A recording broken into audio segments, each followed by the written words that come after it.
as the husband and the head of my home, that position was given to me by God. That also means that even if my wife chooses not to submit, if my wife says, F you, I'm not submitting to you, well, then that becomes between her and God. I can't subjugate her. I can't force her to do it because her submission to me is her submission to the Lord. So she can choose not to submit. That does not absolve me of my responsibility to lay down my life as Christ laid down his life for the church. It does not absolve me of my responsibility to love her as Christ loved the church. That responsibility was given to me, along with the authority over my household.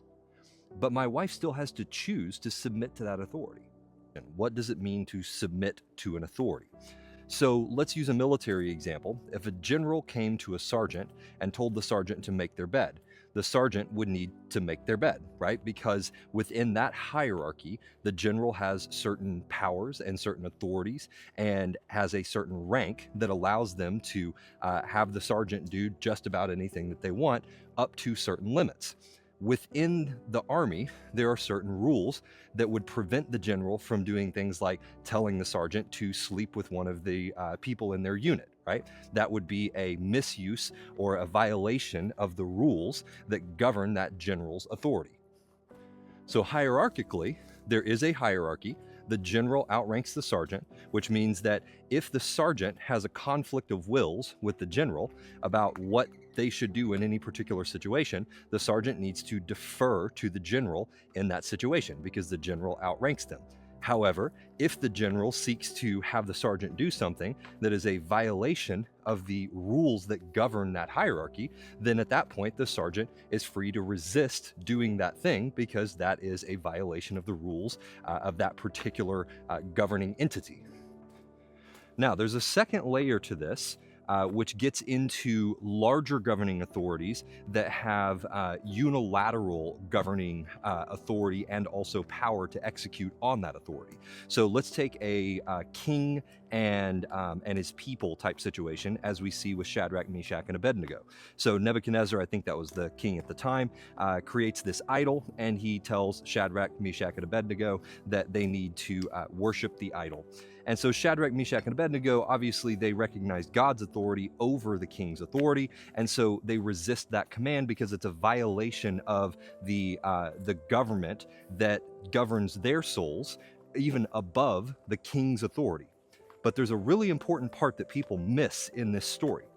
When they chose to resist the governing authorities in the earth to do something that they had commanded them to do that would have been a violation of what God was commanding them to do.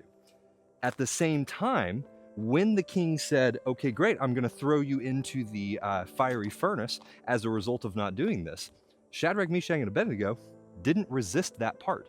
They didn't resist the king being able to take their bodies and cast them into the flame, even though they resisted the authorities telling them to do something that would be in violation of God's orders. So this is a tremendously important thing that we have to understand when we're dealing with the question of authorities. Is there a time to resist an authority in our life? Absolutely there is. However, in resisting that authority, there might be consequences for resisting that authority. We are not to resist those consequences. We're to accept those consequences because we recognize that we are violating the laws of the land in order to uphold God's laws.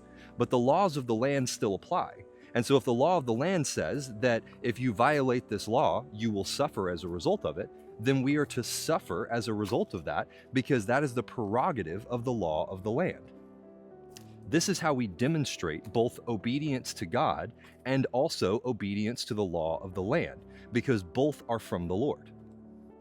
Now, I want to point out something really important about just how that story is framed out. Shadrach, Meshach, and Abednego could have easily fled. They didn't have to go. I mean, that idol didn't get stood up in one day. You know what I mean? So everybody must have known where that thing was headed. They could have easily just gotten up and ran. They didn't actually have to stay. They chose to stay and they chose to resist. And in doing so, they chose to take the consequences for that resistance. Now, the reason I bring that up is that David, on the other hand, whenever he was anointed king and Saul became angry with this and began to pursue him, David ran. He could have stayed and defied the king, but instead David ran. Now, does that make Shadrach, Meshach, and Abednego more honorable than David? No. That's just the decision that they made, whether it was of their own or by the leading of the Holy Spirit.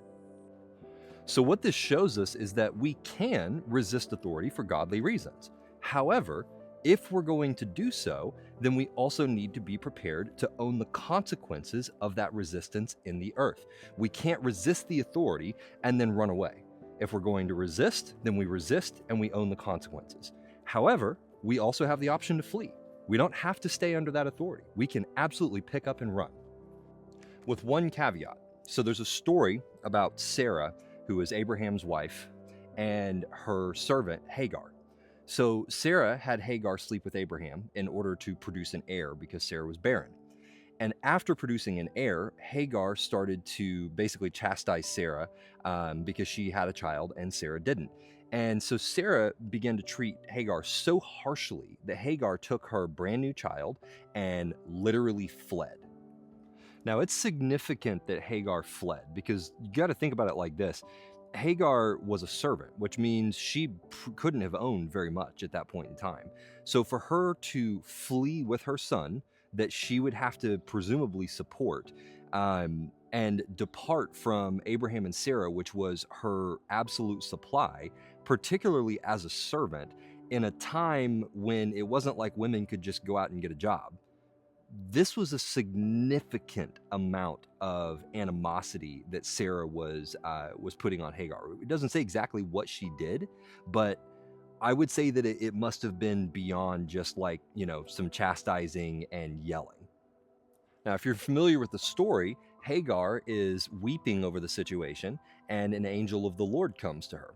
And the angel of the Lord tells her that he's going to bless her, but she needs to return and submit herself to Sarah's authority. So we have the freedom to flee the situation. However, everything comes by submission to the Spirit. So whether that be choosing to resist and receive the consequences for the resistance, or whether it be to flee, or whether it be to return, even if the situation was really bad, because the Holy Spirit led us to do so. Everything is led by the Spirit. Shh.